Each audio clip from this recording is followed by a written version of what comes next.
कि एक बार महाराज एक बहुत बड़ा तालाब था और उस तालाब में बहुत सारी मछलियां निवास करती थी, लेकिन उसमें से एक मछली बहुत ही चालाक थी, तेज थी। और उस तालाब में महाराज, जिस तालाब में मछली ज्यादा होती है उसमें मछुआरे भी बहुत अपना खेल प्रारंभ करते हैं।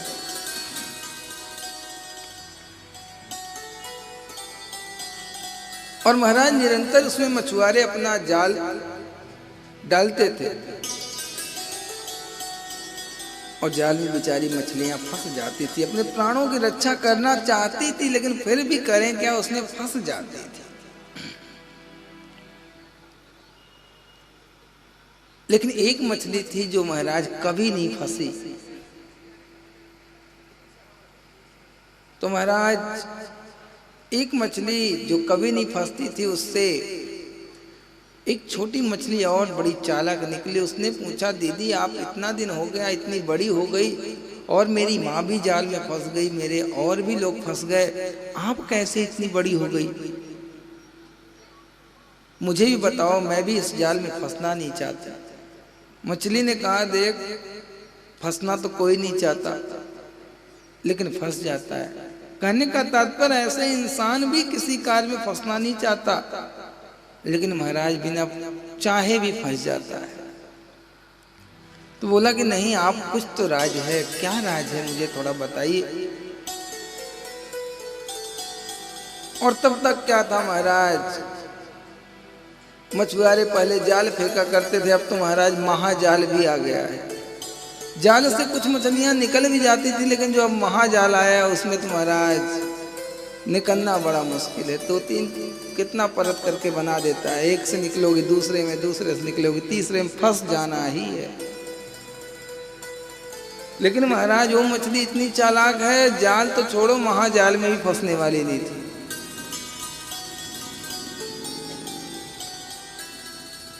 उस मछली ने कहा, देख बहुत दिनों से मैं इस तालाब में हूं, लेकिन आज तक मुझे किसी जाल ने फंसा नहीं पाया। इसका कारण मैं तुझे बताऊंगी, जानना चाहती है? बोली, हाँ मैं भी फंसना नहीं चाहती, मैं भी जीना चाहती हूँ। बोली, देख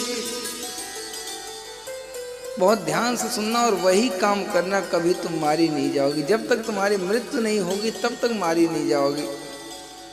बोली, क्या करती हो? उसने बताया कि देख मछुआरा जहां से जाल फेंकता है, जब मैं देखती हूँ मछुआरा फेंकने जा रहा है जाल, तो तुरंत उसी की तरफ भागती हूँ और जो जहां खड़ा होकर जाल फेंकता है वहीं मैं जाके बैठ जाती हूँ। बोली, बैठ जाती हूँ? बोली, हाँ वहीं बैठ जाती हूँ। तो मछुआरा जाल फेंकता है तो दूर फेंकता है, अपने पास थोड़ी फेंकेगा। आते आते तक महाराज पहले ही मैं वहीं डुबकी रहती हूँ, और जब वो जाल निकाल लेता है फिर अपना तैरना शुरू कर देती हूँ। बोली, ओहो ये बात है, इसलिए तुम बच जाती हो? बोली, हाँ, और लोग क्या करते हैं, अपने जान को बचाने के लिए उल्टा भागते हैं, लेकिन मैं उसी की तरफ भाग जाती हूँ। बात उसको समझ में आ गई। वास्तव में जाल फेंकेगा आगे तो उधर जो मछलियां जाएंगी वो तो फंस जाएंगी, लेकिन इधर जो आएगी वो बच जाएगी। बात समझ में आ गई, वो भी वही कार्य करना प्रारंभ कर। और वास्तविकता है महाराज, मछुआरा जहां खड़ा है वहां जाल नहीं ना फेंकेगा, वो तो फीजा घुमा के महाराज जितनी दूर पहुंचा सकेगा सारी मछलियों को लपेट ले। तो कहने का तात्पर्य ये सिर्फ दृष्टांत नहीं है, ये हमारे आपके जीवन पे भी लागू होता है। कहने का तात्पर्य महाराज, ये जो संसार का जाल नहीं, महाजाल ठाकुर जी ने फैलाया है। जैसे वहां मछुआरा फैलाता है जाल, महाजाल, और इस जाल को किसने फैलाया? ठाकुर जी ने। महाजाल को फैलाया ठाकुर जी ने।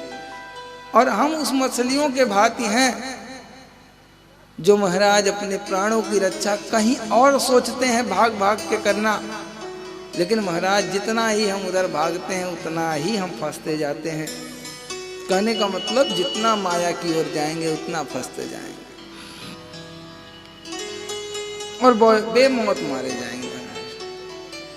लेकिन जब चालाकी कौन करता है, जो समझ लेता है कि ये जाल फेंकने वाला नारायण है, तो इसी के पांव के नीचे चल के बैठ जाओ महाराज, फेंकना है तो इसे जितना फेंकना है। और वास्तविकता है जब नारायण के चरणों के नीचे आ जाओगे तो नारायण थक जाएगा, हार जाएगा, लेकिन कभी आपको नहीं फंसा पाएगा, क्योंकि वो फेंकेगा तो बाहर ही फेंकेगा महाराज। यही प्रकृति का जो संदेश है, इस प्रसंग से बस इतना सीखना है कि हमें महाराज मछुआरा मतलब परमात्मा, उसके चरणों के नीचे बैठ जाओ जैसे अभी बैठे हैं। अब ये जाल जो फेंकेगा ये बाहर आपके पंडाल के बाहर फेंकेगा, क्योंकि उसे पता है मैं अपने यहाँ क्यों फेंकूंगा भाई, अपने आप को तो नहीं फंसाना तो मछलियों को है। तो जो इनके शरण के नीचे आ गया उसे परमात्मा नहीं फंसा पाएगा। तो बस बारंबार निवेदन है, सीख कुछ ऐसा लो महाराज जिससे जीवन बदल जाए। अन्यथा चरित्र तो आप लोग रोज सुनते हैं, माल की कथा रोज सुनते हैं, लेकिन सुनने से काम नहीं है। यदि आपके जीवन में कुछ बदलाव नहीं आया महाराज तो कथा व्यर्थ जाती है। कथा का वास्तविक स्वरूप जो है वो आपके सामने आना चाहिए। प्रत्यक्ष चीजें तो हर कोई दर्शा सकता है, हर कोई पढ़ भी सकता है, लेकिन जो गूढ़ रहस्य अप्रत्यक्ष रूप से छिपा हुआ है उसको उजागर करके यदि हमारे सामने परोसा जाए तो महाराज उससे ही इस मानव का कल्याण हो सकता है।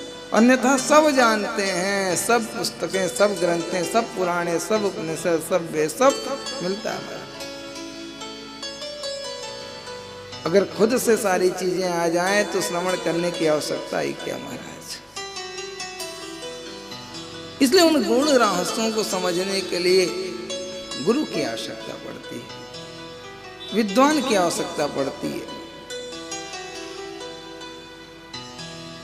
तो कहने का मतलब ये संदेश हमारे जीवन को बड़ा सुधारता है।